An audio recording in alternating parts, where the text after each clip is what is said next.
ഇന്ന് നമുക്ക് തട്ടുകടയുടെ special chicken fry ഉണ്ടാക്കിയാലോ. നല്ല കുഞ്ഞു കുഞ്ഞു പീസായിട്ട് നല്ല മൊരിഞ്ഞ ചിക്കൻ ഫ്രൈ.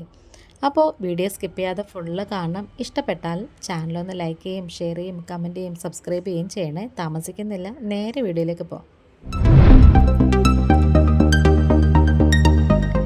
ചിക്കൻ ഫ്രൈ ഉണ്ടാക്കുന്നതിന് മുമ്പ് പരന്നൊരു ബേസിൻ എടുത്ത് വെക്കണേ. അതിലേക്ക് 1 ടീസ്പൂൺ മഞ്ഞൾപ്പൊടിയും 1 ടേബിൾ സ്പൂൺ ഇഞ്ചി വെളുത്തുള്ളി ചതച്ചതും, പിന്നെ നമുക്ക് 1 ടേബിൾ സ്പൂൺ മുളക് ചതച്ചതും, പിന്നെ ഒരു 7 അല്ലി ചുവന്നുള്ളി ചതച്ചതും, ഒരു 1/2 ടീസ്പൂണ് കുരുമുളകും. ഇനി നമുക്കിതിലേക്ക് ചേർത്ത് കൊടുക്കേണ്ടത് മുളക് പൊടിയാണ്. എരിവുള്ള മുളക് പൊടി 1 ടേബിൾ സ്പൂണ്, ആവശ്യത്തിനുള്ള ഉപ്പും, പിന്നെ 1 ടീസ്പൂണ് ഗരം മസാലയും കൂടി ചേർത്ത് കൊടുക്കാം. ഇനി നമുക്കിത് നന്നായിട്ടൊന്ന് മിക്സ് ചെയ്തെടുക്കണം. അപ്പോൾ നമുക്കിതിലേക്ക് 1/2 ടീസ്പൂണോളം പെരിഞ്ജീരകത്തിൻ്റെ പൊടിയും കൂടി ചേർത്ത് കൊടുക്കണം, ഗരം മസാല മാത്രമല്ല. പിന്നെ കുറച്ച് കസൂരി മേത്തി എടുത്തിട്ടുണ്ട്, അത് കൈകൊണ്ടൊന്ന് ഞെരടിയിട്ട് അതും കൂടി ചേർത്ത് കൊടുക്കാമേ. ഇനി നമുക്കിതിലേക്ക് ആവശ്യത്തിന് തൈരാണ് ചേർത്ത് കൊടുക്കേണ്ടത്. വലിയ പുളിയൊന്നും ഇല്ലാത്ത തൈര് വേണം എടുക്കാൻ. തൈരിന് പകരം ചെറുനാരങ്ങ വേണമെങ്കിലും ചേർക്കാം, പക്ഷേ കുറച്ചും കൂടി ചിക്കൻ നല്ല ടെൻഡറായിട്ട് വരാൻ ഇതേപോലെ തൈരാണ് നല്ലത്. ഇനി കുറച്ച് ചിക്കൻ മസാലയും കൂടി ചേർത്ത് കൊടുക്കാം. ചിക്കൻ മസാല ഉപയോഗിക്കാത്തവരാണെങ്കിൽ അതങ്ങ് സ്കിപ്പ് ചെയ്യാം, പക്ഷേ തട്ടുകടയിലൊക്കെ ചിക്കൻ മസാലയും കൂടി ചേർക്കാറുണ്ട്. ഇനി ഒരു ഇച്ചിരി കൈവെള്ളവും കൂടി എടുത്തിട്ട് ഈ പൊടികളൊക്കെ നന്നായിട്ടൊന്ന് മാരിനേറ്റ് ചെയ്തെടുക്കണേ.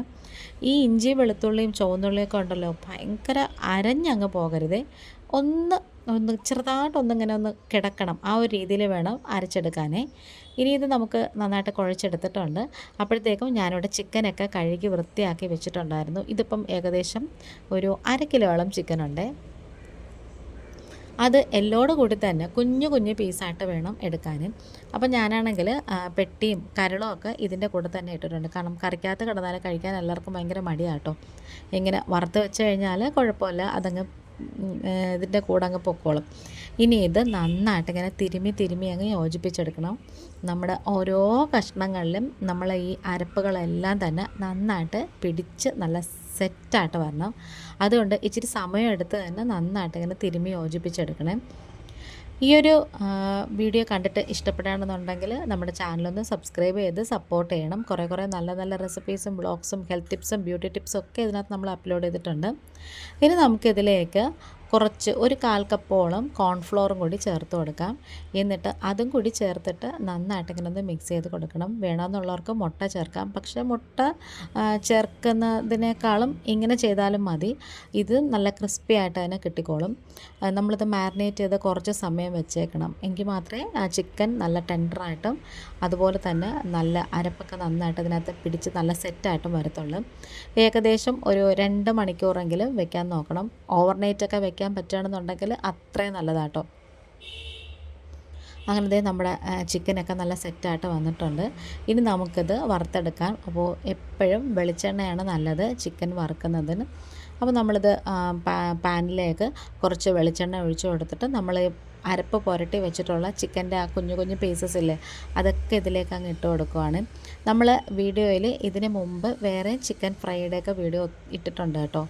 ഇനി നമുക്കുണ്ടല്ലോ കുഞ്ഞു കുഞ്ഞു പീസായിട്ടിട്ടുള്ള ചിക്കൻ ഇതിലേക്ക് അങ്ങ് ഇട്ട് കൊടുത്തിട്ട് ഇതിന് ഇച്ചിരി ഒരു ക്ഷമ വേണേ.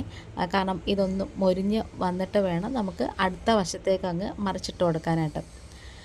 നമ്മൾ ചിക്കൻ്റെ കഷ്ണങ്ങൾ ഇട്ട് കൊടുക്കുമ്പം ഹൈ ഫ്ലെയിമിൽ തന്നെ വെച്ചേക്കണം. എന്നിട്ട് മീഡിയത്തിൽ വെച്ച് കൊടുക്കണം. എന്നിട്ട് പതിയെ ഒന്ന് മറിച്ചിട്ട് കൊടുക്കണം. വേണമെന്നുള്ളവർക്ക് ഇതിൽ ഫുഡ് കളറൊക്കെ ചേർക്കാം, പക്ഷെ ഞാനത് ചേർത്തിട്ടില്ല.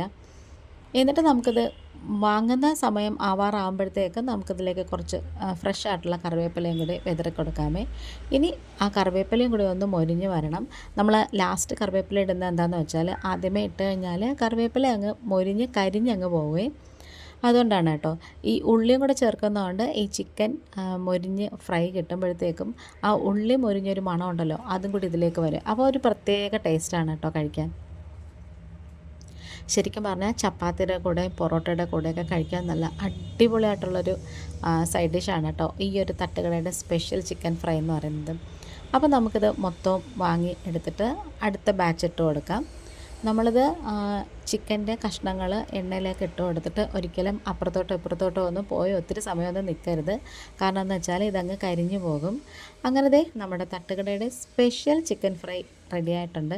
ലാസ്റ്റ് നമ്മളുണ്ടല്ലോ കുറച്ച് പച്ചമുളകും കൂടി നെടുകെ കയറിയിട്ടങ്ങ് ഇട്ട് കൊടുക്കണം.